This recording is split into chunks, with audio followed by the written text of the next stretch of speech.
Extension du territoire. Sphère de l'espace infini.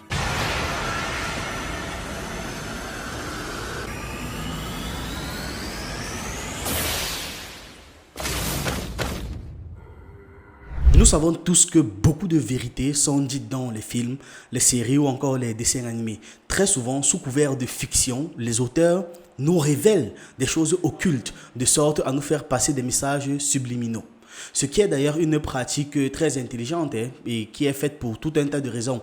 On peut le faire déjà pour discréditer certaines vérités, parce que si je commence à dire là que ils font comme dans Hunger Games par exemple, les gens m'ont dit eh ben tu as trop regardé Hunger Games, tu prends des rêves pour la réalité ou bien tu prends de la fiction pour la réalité. On va encore dire non mon petit, c'est de la fiction, tu confonds les choses. Vous voyez, donc c'est une pratique très intelligente, ça permet de discréditer, ça permet aussi d'informer. Parce qu'il y a certaines œuvres qui informent vraiment sur des trucs très pertinentes. Alors, comment grâce à cette œuvre fictive, on va mieux comprendre les égrégores?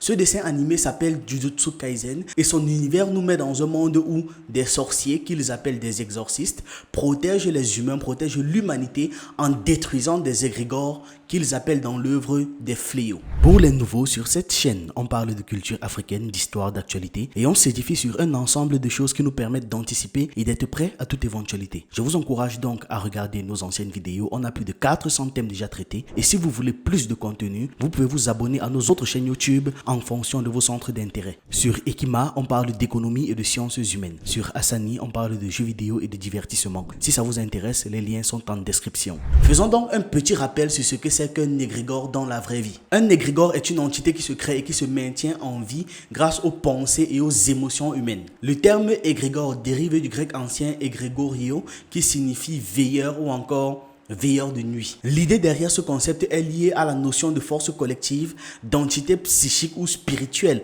qui émerge, qui se crée lorsque des individus se rassemblent pour partager des idées, des émotions, des croyances ou encore des intentions communes. Ça peut être de bonnes comme de mauvaises intentions.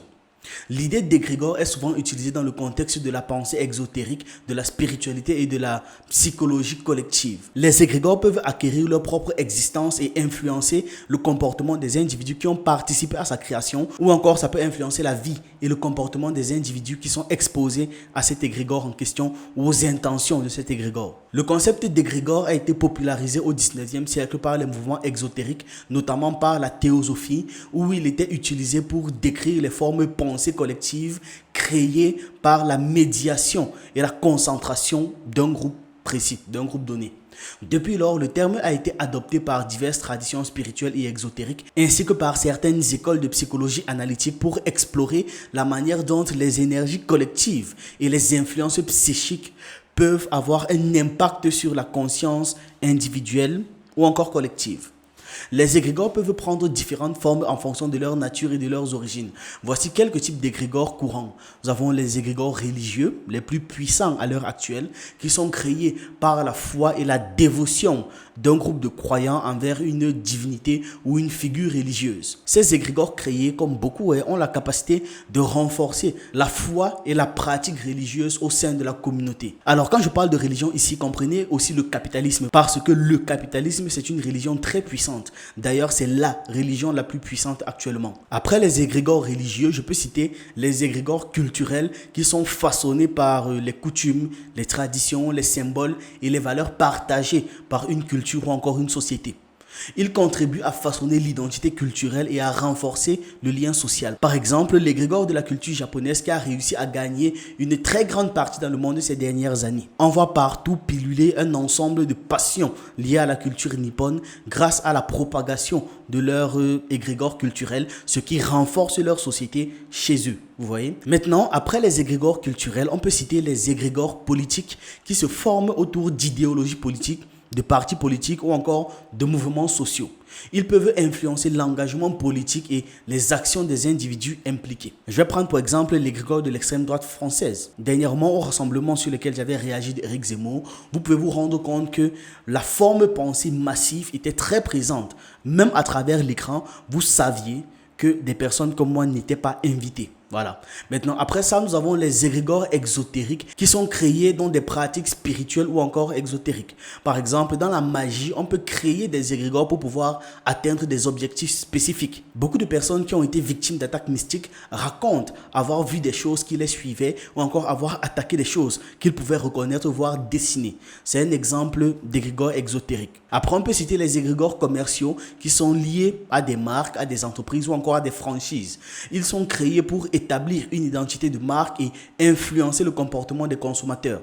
Le Père Noël est un excellent exemple de ça. Je ne sais pas si j'ai mieux. Maintenant, je peux citer les égrégores artistiques qui sont formés autour de l'appréciation de l'art, qu'il s'agisse d'un mouvement artistique, d'un courant littéraire ou encore d'un style de musique. Si je vous demande de penser à une représentation physique de la K-pop, à personnifier la K-pop, je suis sûr que ce que vous allez imaginer ne sera pas loin de ça. C'est donc la matérialisation de l'égrégore.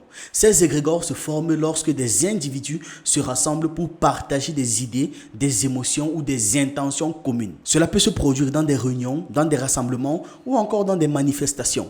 Bien que la plupart des égrégores soient conçus pour des fins positives, il existe également des égrégores négatifs. Il existe des égrégores négatifs extrêmement puissants, alimentés par des émotions destructives telles que la haine, la peur, la colère, la jalousie, le profit, etc. Les égrégores peuvent avoir un impact très néfaste sur les individus et sur la société, voire même sur le monde, parce que, comme je disais, leur influence touche aussi le monde physique. Alors, dans le manga Jujutsu Kaisen de Gege Akutami, les fléaux sont des entités maléfiques, très souvent maléfiques et surnaturelles qui naissent généralement à partir des émotions négatives, de traumatismes ou encore d'événements particulièrement malveillants. Les fléaux naissent de malédictions, de haine et de sentiments négatifs très intenses. Les émotions négatives et les actes malfaisants peuvent donner aussi naissance à des énergies sombres qui, lorsqu'elles s'accumulent suffisamment, prennent forme en tant que fléaux.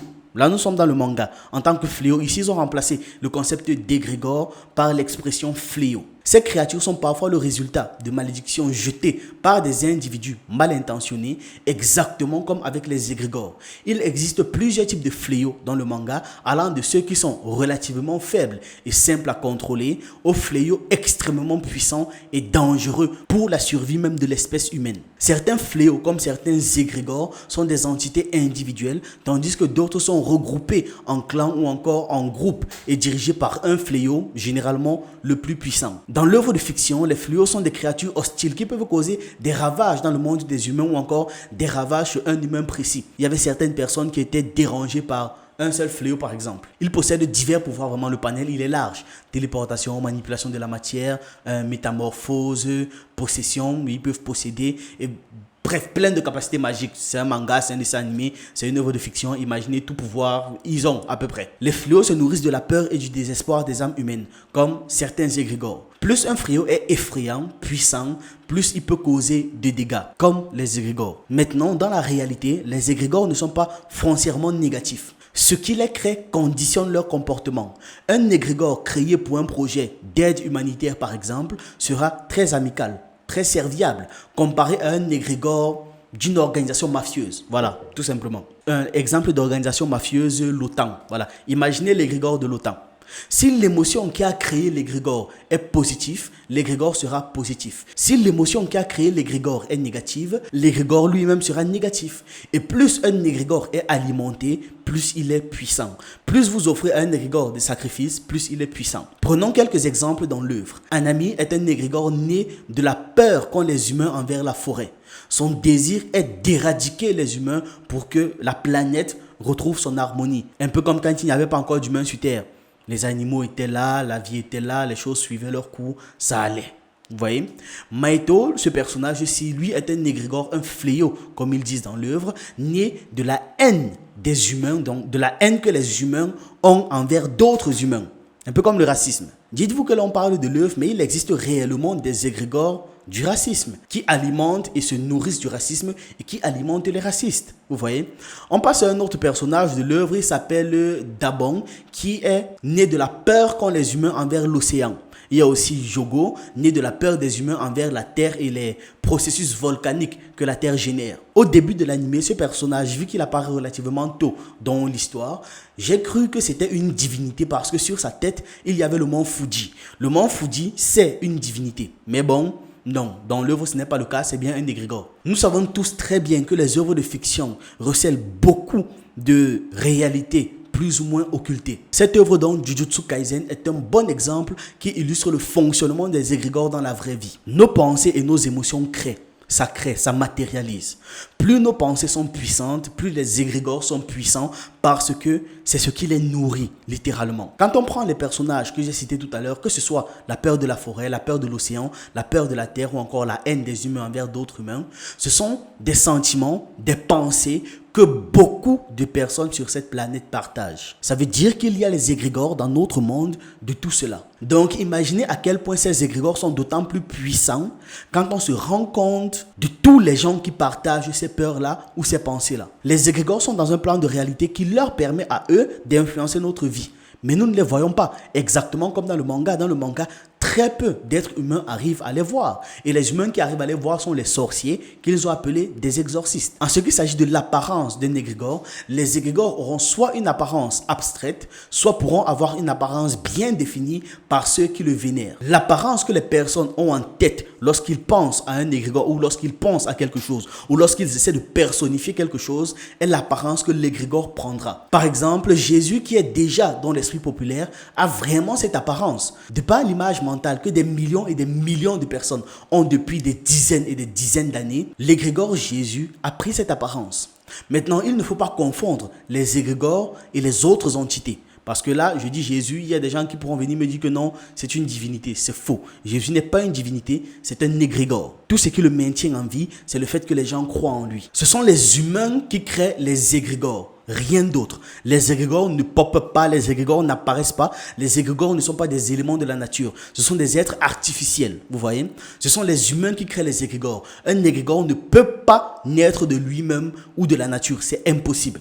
La pensée est créatrice, on le sait. Si nous avons de bonnes pensées, cela va nous apporter des bienfaits, du bien-être et nous aider dans notre quotidien et dans la vie. À l'inverse, si nous avons de mauvaises pensées, cela va nous poser des freins, va nous rendre malades, va nous apporter des malheurs, des échecs dans notre quotidien. La pensée est créatrice de toutes choses en bien comme en mal. Maintenant, la pensée mise en forme permet de canaliser la pensée et de donner une forme et un objectif à la pensée.